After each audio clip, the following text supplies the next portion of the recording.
In August of 2020, new rules came into force that will adversely affect the ability of lawful asylum seekers who are in the United States to apply for work authorization while the government is making a decision on their asylum application. Now, the government claims that these rules are necessary in order to fight illegal immigration as well as fraudulent and frivolous asylum filings. However, once you know what the old rules were and how these new rules have changed the game, it becomes obvious that the real goal is to make life difficult for legitimate asylum seekers. And this is all part of Donald Trump's war on legal immigration. My name is William Kovach, and I am a trained immigration lawyer. I've often been disappointed in the way immigration issues are talked about in the media, although it's not always their fault. Immigration law can be a very complex subject, touching upon constitutional issues as well as personal political points of view. My goal is to explain immigration law to you, concentrating on looking at judicial opinions and executive actions in order to explain how immigration law can have an impact on our community and on our country. I hope that you'll join me as we try to make sense of immigration law and how it may affect the average person.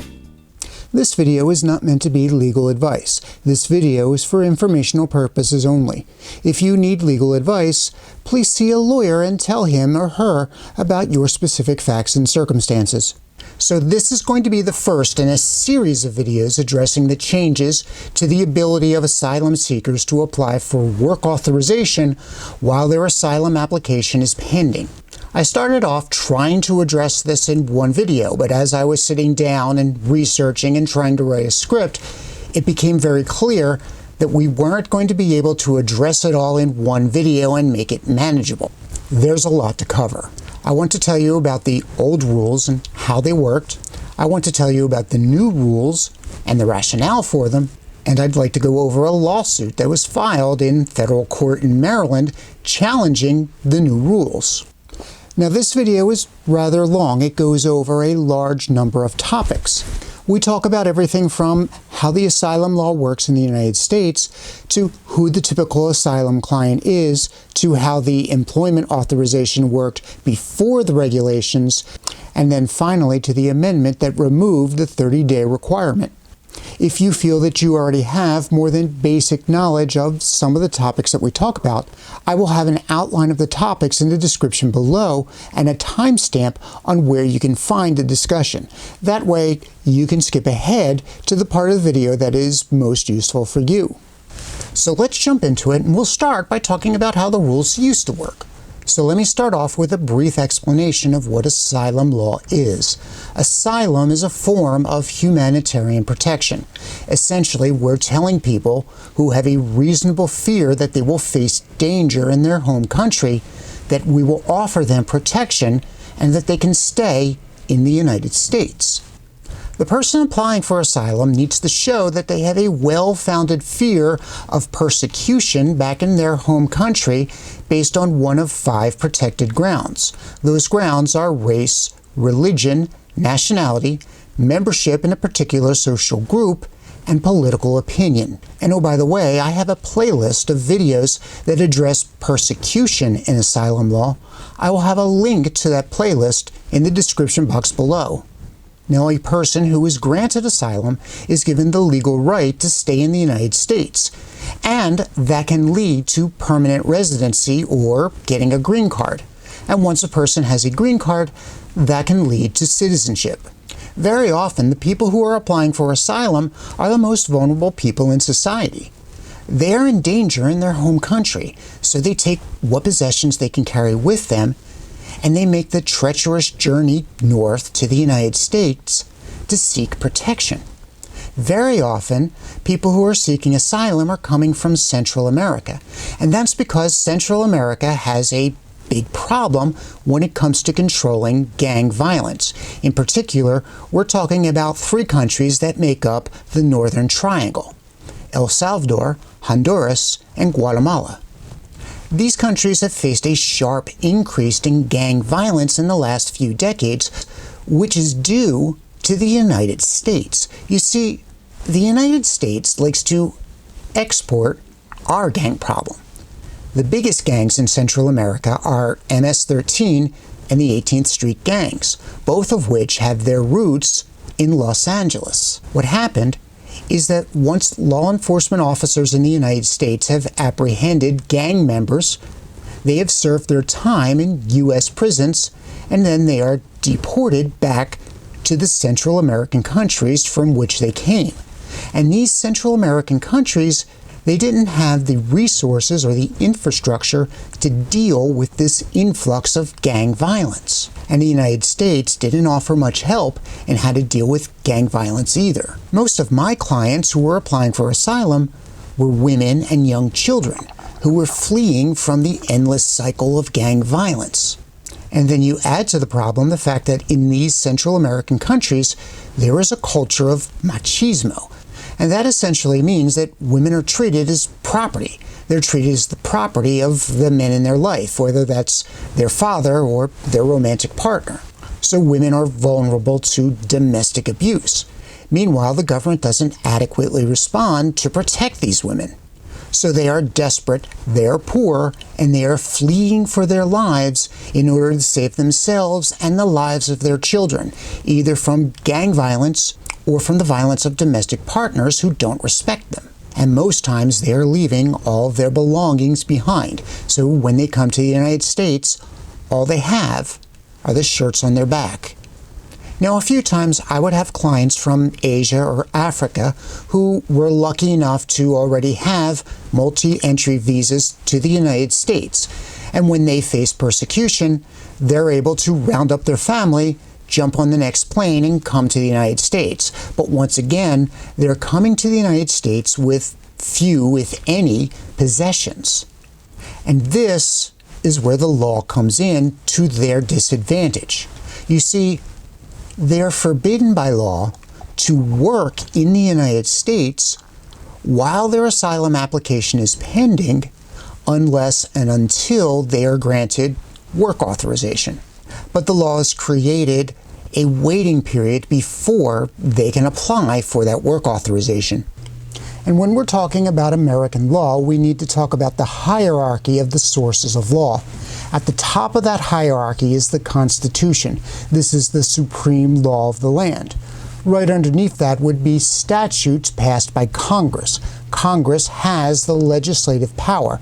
It is their job to write and pass laws. And then those laws could be written in such a way that they are broad and they give the power to the executive branch to enforce a program or administer a program. In those situations, the administration, the executive branch, can adopt regulations that interpret the written laws as passed by Congress. And the rules concerning how an administrative agency, part of the executive branch, may adopt regulations are set forth in the Administrative Procedures Act. Essentially, what the administrative agency must do is give notice and comment. That is, they give notice of the proposed regulation, notice of how they intend to interpret the law written by Congress, and give the public an opportunity to comment on that proposed rule. And then the agency responds to the comments and creates a final rule.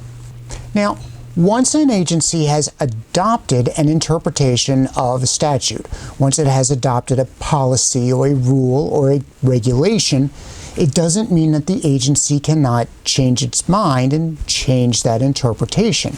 It can, but in order to do it, it must recognize the previous rule, recognize that it is changing the rule, and give a reasonable explanation for the change. And that is where many administrative agencies can get into problems by not providing a reasonable explanation for the change. So with all that said, let's take a look at the law passed by Congress. we are going to look at Section 208D2 of the Immigration and Nationality Act. That's the part of the law that deals with work authorization for asylum applicants. An applicant for asylum is not entitled to employment authorization, but such authorization may be provided under regulation by the Attorney General. An applicant who is not otherwise eligible for employment authorization shall not be granted such authorization prior to 180 days after the date of filing of the application for asylum. Now, the first thing to point out there is in that first sentence, the applicant is not entitled to employment authorization. That is meant to give a broad degree of discretion to the executive branch, to the administrative agency that administers the Immigration and Nationality Act.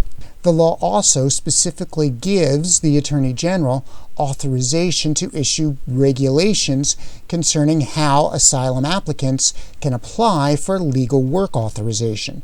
The discretion is fairly broad, as Congress did not put any limitations on what it is the Attorney General could do. And also note that language on when the work authorization can be issued.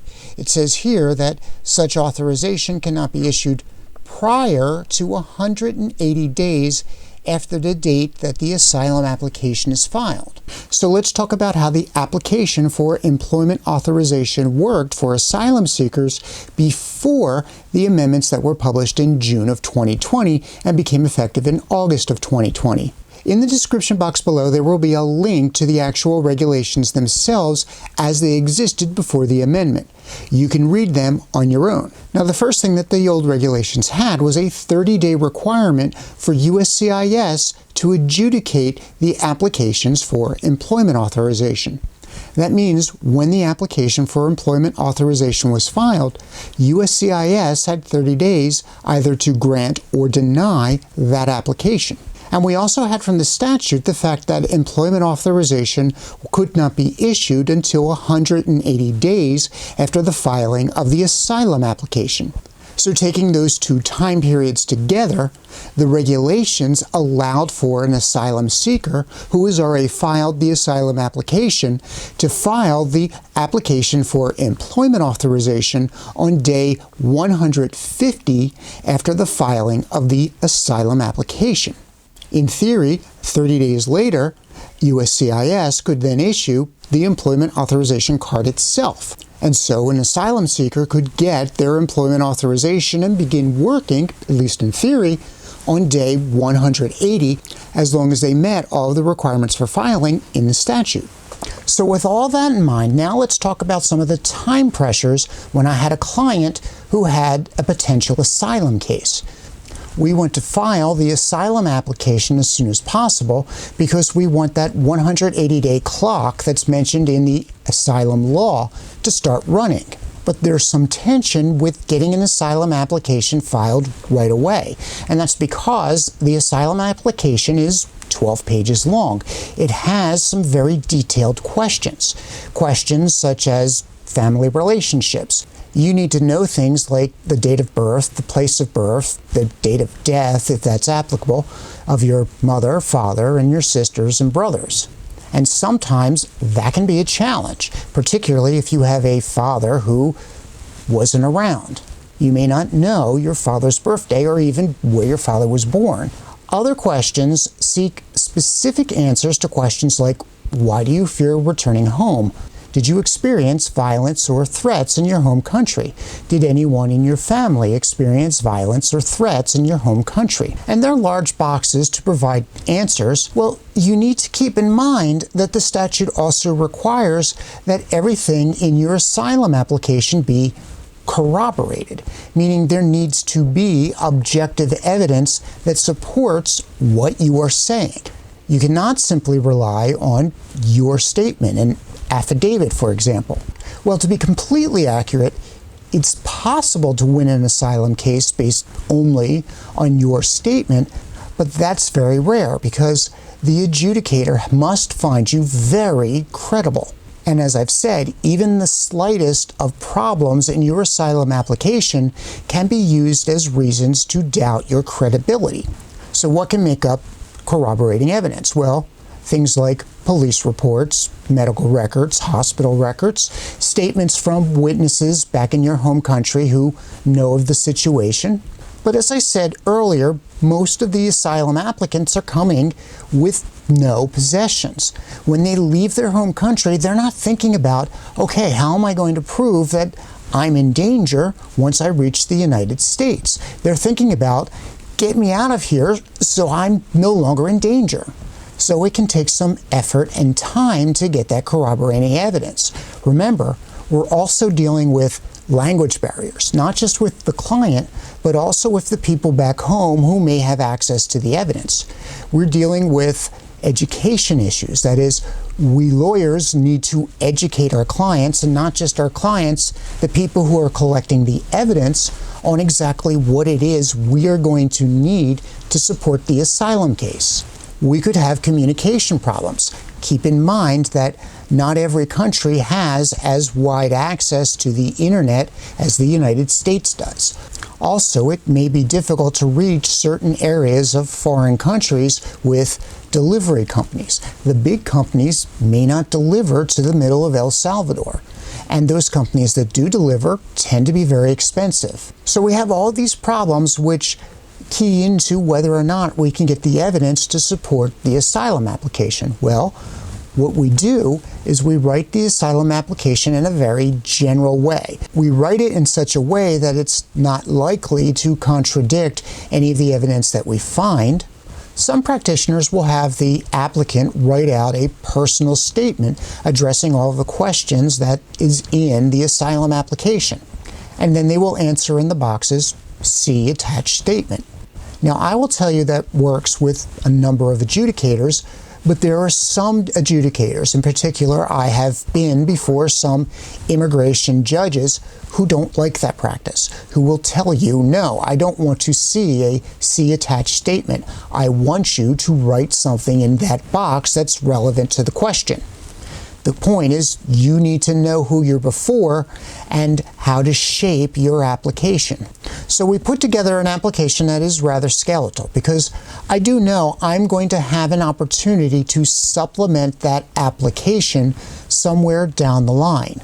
If I'm in immigration court, for example, I have up until 15 days before the final hearing to submit additional documentation. Now, some immigration judges will make you submit your documents even earlier. You need to know your court and the court's standing rules. When you're filing with USCIS and the asylum office, well, then you know that you have to submit any additional evidence 14 days prior to the interview. And those additional deadlines give you an opportunity to submit something that is skeletal in nature, something that doesn't have a lot of detail, but makes out a prima facie case, makes out enough of the case so that the application won't be rejected out of hand. And you file that as soon as possible, so then you get your receipt as soon as possible, and then the 180-day clock starts running.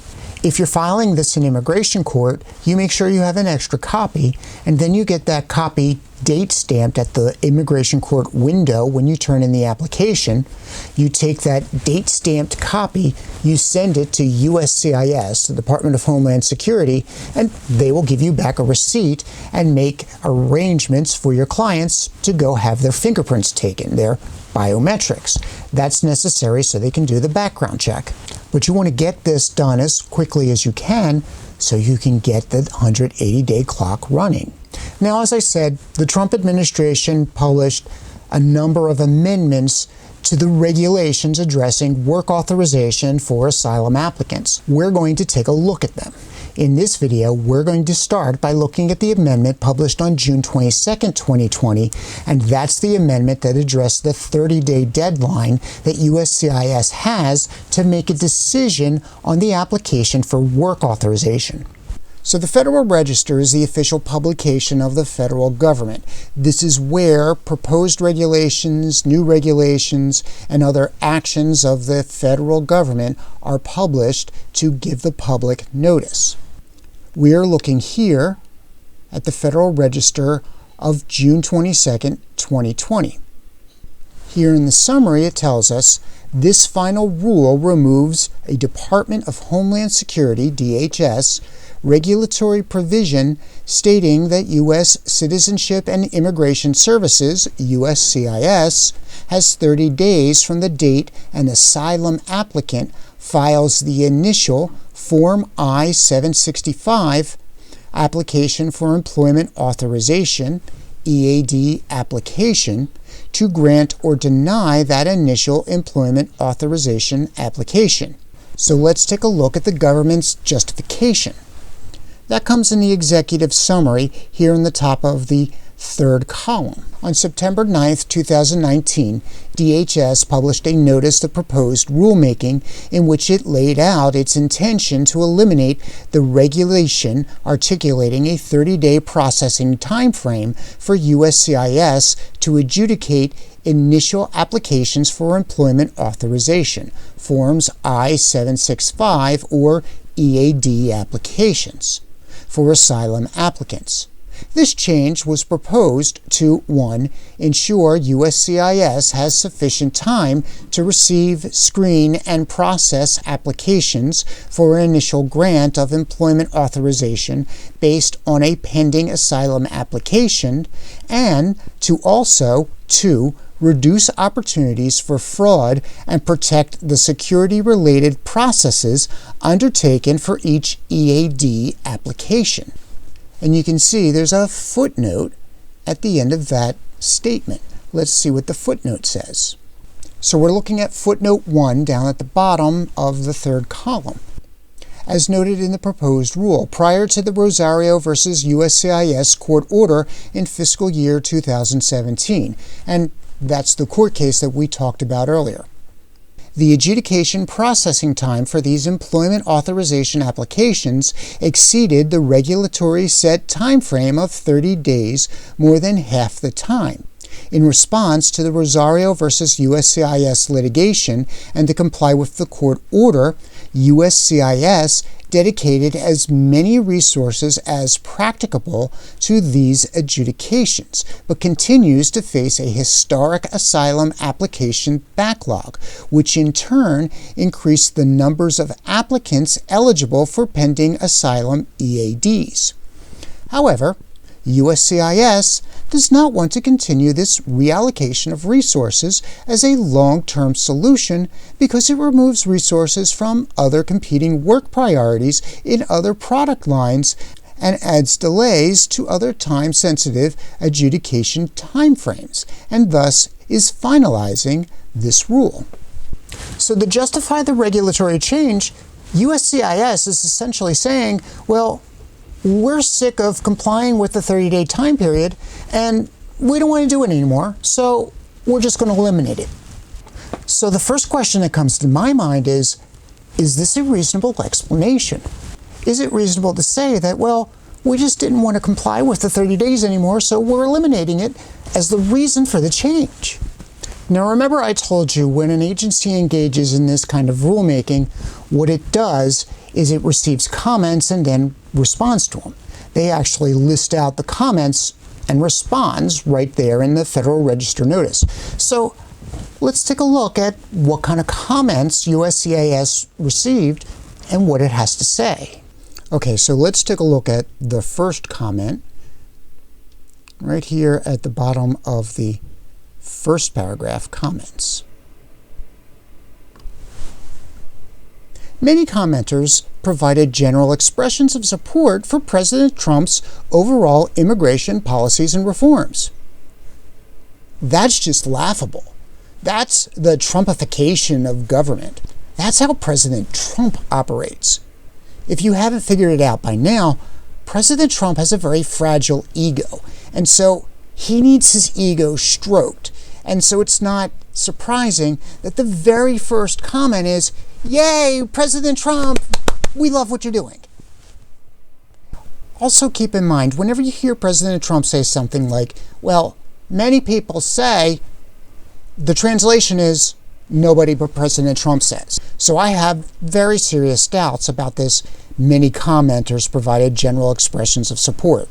We're not given numbers. We're not given exactly what they said. It's just many commenters. This, quite frankly, is what banana republics do. They try to gin up support by saying, oh yeah, our population agrees with us. And let's take a look at the response. DHS appreciates the expressions of support for the executive branch in the realm of immigration policy. However, we note that the reason for promulgating this rule is to address capacity, resources, and efficiency across USCIS operations. Aww. So, that's fluff. So let's take a look at the second comment. Many commenters express support for the rule to assist the agency's thorough vetting processes and protections against fraud and national security concerns. Some commenters express concern that the 30-day time frame would force the agency to cut corners in vetting processes. Oh, once again, we're putting up front the comments that supposedly agree with what the agency did. Right. So let's skip ahead to the first real substantive comment, the one that criticizes the rule. This comment begins at the bottom of the second column. A number of commenters noted that the proposed rule contradicts DHS's focus on requiring aliens to be self-sufficient. In particular, several commenters indicated that this regulation is in tension with the inadmissibility on public charge grounds final rule, which was promulgated in August 2019. Commenters expressed concern that the potential for a longer wait to receive employment authorization would prevent asylum seekers from becoming self-sufficient as quickly as possible, and could cause them to become a public charge. A commenter also cited 8 U.S.C. 1601, providing a congressional statement that self-sufficiency has been a basic principle of United States immigration law since this country's earliest immigration statutes. So generally, what that comment is saying is that we want our immigrants to become self-sufficient. We don't want them to have to rely on government or family or organizations for their livelihood. We want them to be able to go out and be productive members of society. The reference to the public charge rule isn't necessarily that the public charge rule applies to an asylum applicant, so much as pointing out that this is part of the U.S. policy of encouraging immigrants to become self-sufficient. So let's take a look at USCIS's response. USCIS disagrees with the premise of these comments. Asylum seekers are not subject to public charge in the adjudication of their asylum applications. Likewise, the public charge ground of inadmissibility is not applicable to asylees seeking adjustment of status to lawful permanent residence. That's a non-answer. They're basically saying, well, we don't have to worry about this because asylum seekers aren't held to the public charge standard. But that's failing to recognize the actual substance of what the comment is saying. The comment is saying that if you don't have a deadline on USCIS, they may never issue the work authorizations. And if they never issue the work authorizations, the asylum applicants will never have the legal right to work. And if the asylum applicants never have the legal right to work, they'll never be self-sufficient. They'll never be able to pay for their rent. They'll never be able to pay for their clothes. They'll never be able to put food on their table. They'll never be able to hire a lawyer to help them with their case. And USCIS answer is just to ignore all that. This is clearly an agency that doesn't care about the effects of what it's doing. And we can see that in the next comment, which is on the next page, top of the first column. Many commenters also indicated concern that this rulemaking would have a negative impact on applicants' well-being in that delays in EAD application processing would lead to or exacerbate issues like homelessness, food insecurity, mental health problems, and lack of access to health care. So what's USCIS's response? USCIS strives to process all benefits requests efficiently, and this rulemaking does not make changes to eligibility requirements or the process by which asylum seekers obtain employment authorization. Regardless of the underlying basis for applying for employment authorization, all applicants filing initially are subject to some period of processing time that may delay their ability to obtain employment or other services. Again, a non-answer. They're ignoring the problem. All they're saying is everybody's going to have their application processed. They're not addressing the fact that by removing the requirement that USCIS make a decision in a certain time frame, that it creates a great deal of uncertainty. Uncertainty for people who I've already said are the most vulnerable people in society, people who have nothing, people who are living on the benevolence of others until their asylum application is decided. No, USCIS is just going to concentrate on its problem of, well, we don't have the resources to adjudicate in time. So moving on to the next comment. Several commenters oppose the rule on the basis that EADs are essential to the economic survival of vulnerable asylum seekers. What's the response? This rulemaking does not prevent eligible asylum seekers from obtaining EADs, nor does it make substantive changes to eligibility or adjudication requirements. It merely removes a self-imposed time frame for USCIS to adjudicate such applications because that constraint is no longer operational feasible. Yet another non-answer. USCIS is just ignoring the humanitarian purpose of asylum in the first place, and that there's already a hurdle built in the law that you have to wait at least 180 days before you can even get an employment authorization document. These are real people with real lives, real problems, and real issues with money and not having the money to feed their family. USCIS is just ignoring it. And quite frankly, they're ignoring it for a reason. They're ignoring it because they don't care. They don't want asylum seekers, even if they have a valid case. They don't want asylum seekers in the United States applying for asylum. Why? Because then you're going to have more brown people who are going to have legal residence in the United States, which will eventually lead to more brown people being citizens and thus less power for the Republican Party. Because I'm going to call a spade here. The Trump administration is not against illegal immigration. The Trump administration is against all immigration. Why? Because the Republican Party depends on uneducated white people as their voter base, and that is the fastest declining demographic in the United States. So to cling on to whatever power the Republican Party still has, they need to prevent as many non-white people from becoming citizens as possible. That's what this is about. That's what all these changes to the regulations concerning work authorization is about. It's to make it harder for the most vulnerable people who need our help the most desperately, to make it harder for them to dissuade them, even if they have a meritorious case, from seeking asylum in the first place. Let's move on.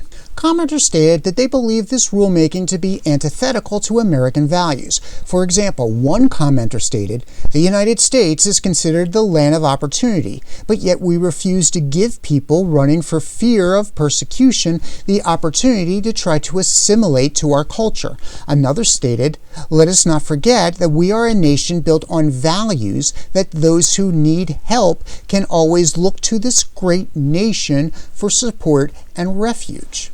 What's USCIS' response? We disagree with the commenter's premise. Because, well, Trump isn't about helping people. Trump is about himself. The Republican Party isn't about helping people. The Republican Party is about keeping power for themselves. So of course they would disagree with the premise. They don't believe in America as a land of opportunity for everybody. They believe in America as the land of opportunity for uneducated white people. Let's continue. This rule focuses on USCIS's operational capacity and the resources required to maintain a 30-day processing timeline, as receipts and vetting requirements have increased drive this rulemaking.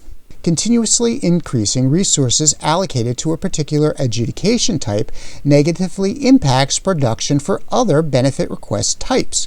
This rule does not reduce or eliminate the opportunity for an asylum seeker who is yet to establish eligibility for asylum on the merits to apply for and receive an EAD. Yep, once again, we're going to ignore the problem and we're just going to whine about how we don't have the resources. Well, there is one point to be made here. Congress doesn't give USCIS appropriate funding out of the budget. That is, USCIS is not funded by taxpayers. USCIS is funded by application fees. And yes, there's a limit there, because if they're funded just by the application fees, well, they may not have all the resources necessary to live up to this type of requirement. I get that. But one of the answers is that Congress needs to address this. They need to give USCIS a funding source, a reliable funding source. And in the meantime, to simply say, well, we don't have the resources to meet the 30-day rule, so we're just not going to give us any deadline. We don't have to meet anything. We'll do it at our whim, willy-nilly. That's unfair to the asylum seekers because, again, you're making them rely on other people for their livelihood. We're making them rely on people who, out of the goodness of their heart, have brought them into their homes and their families. So let's move on to another comment. One commenter indicated that they thought the proposed rule is part of a structure intended to ignore migrants and trap them in illegal status. This is actually a very important comment because this is just one change out of many that USCIS was making with respect not just to asylum but to other legal immigration issues. In fact, this is just the first of 2 publications addressing the work authorization issue. And the complaint among immigration advocates has been, by breaking all this up into separate components, CIS is now going to constrain its comments, its response to comments, to just the 30-day rule. Nope, just this publication, instead of allowing us to comment on the broader range of impacts that are going to result from all of these changes that are happening simultaneously. Now remember, the next publication is going to come out 3 days later. And here's the response. Aliens seeking asylum must be physically present in the United States pursuant to INA Section 208A1, but may or may not have entered lawfully or be maintaining lawful status. Further, an EAD does not change an alien's underlying status or likelihood of being eligible for asylee status, but simply provides evidence that an alien is temporarily authorized to work in the United States, in this instance based on pending application for asylum. So again, USCIS gives us a non-answer. They're going to ignore the problem, instead focusing on the hyper-technical legal issue of, yeah, well, you don't need to be in a legal status to win asylum. And technically, that's true as a matter of law. However, the way this is being set up, and not just this, but the other rules applying to asylum and other immigration statuses that I spoke about, it's all working against the migrant. It's all working against the person who's looking for asylum. It is absolutely trapping them in an illegal status. Because what do you think the result of this is going to be? If there's a delay beyond 30 days, if there's a delay where people don't have predictability on when they're going to be able to work, what do you think people are going to do? They're going to work under the table. They're going to work illegally. Now, as a technical legal issue, illegal work does not disqualify somebody from gaining asylum. But working illegally can be used as a discretionary reason to deny asylum. In particular, an adjudicator can say, well, look, you worked illegally, so it seems to me that you really didn't want asylum, you really didn't fear the persecution, you just wanted to come to the United States to work and displace American workers. And believe me, immigration judges will say that. So this absolutely traps people in an illegal status. And CIS is just ignoring it. And on to the next comment. Some commenters suggested that the 30-day deadline is needed to ensure government accountability. That's a reasonable suggestion. That's a reasonable comment. Because if there's no deadline, what does CIS have to live up to? Here's the response. USCIS acknowledges the importance of accountability and continuously seeks to improve and streamline work processes to improve efficiency and provide accurate and timely adjudicative decisions. As with any adjudication, USCIS posts processing time for these applications so that applicants can understand what to expect. Applicants have avenues to address excessive delays through case status inquiries, expedite requests when circumstances warrant, and even judicial redress through filing a mandamus action to compel a decision. While technically correct, CIS is ignoring the additional costs that are then going to be imposed on people who don't have the legal right to work. These are people who have no income. So how are they going to pursue a writ of mandamus? How are they going to pursue following up with CIS? How are they going to hire the lawyer that is needed to stay on CIS's tail to make them make the decision? No, CIS is going to ignore all that and just say, well, there are opportunities. You can still light a fire under us. This is a complete and total farce. Some commenters assert that USCIS is capable of maintaining the 30-day adjudication timeline, as it has been doing so for years. CIS's response: CIS has achieved compliance with Rosario versus USCIS, as 96.9% of asylum-related EIDs were processed within 30 days for fiscal year 2019. Yay, see, you can do it. USCIS has had to devote significant additional resources to achieving these rates, which in turn adversely impacts other lines of adjudication. More whining. More, we just don't want to comply with the deadline. In fact, this rulemaking is very much an attempt to do an end run around the litigation. They've got a court order. The court order is telling them they have to do these adjudications in the 30-day period. So, in order to get out from under the court order, what do? Well, we'll just eliminate the timeline. This, ladies and gentlemen, is not good governance. Okay, so I think we're going to end this here because, as you can see, I'm starting to get really worked up about this. Look, this is what I did for a living. I helped people who were escaping for their lives, particularly from gang violence in Central America, or women who were escaping from very abusive relationships where their government was just doing nothing to protect them. And I have a lot of very strong feelings on these issues. I have a lot of very strong sympathies for people who were my clients. And I understand the economic problems they all face. What is really truly annoying here is that USCIS is just trying to sideswipe all of those real-life economic financial crunches that their rule is creating for asylum applicants. And this is just the first of the publications. We have more amendments to talk about. And we've got a lawsuit that was filed over both of those amendments. So we'll look at the next set of rule changes in the next video, and then we'll look at the complaint and the legal argument made out against whether CIS has the authority to issue these regulations. Thank you for watching. Please remember to like and subscribe. If there are any topics you would like me to address in the future, please let me know in the comments below. Now, I don't like talking about this, but I am currently disabled because of complications following cancer surgery. If you're feeling generous, I'll have a link to my PayPal account in the description below. Thank you.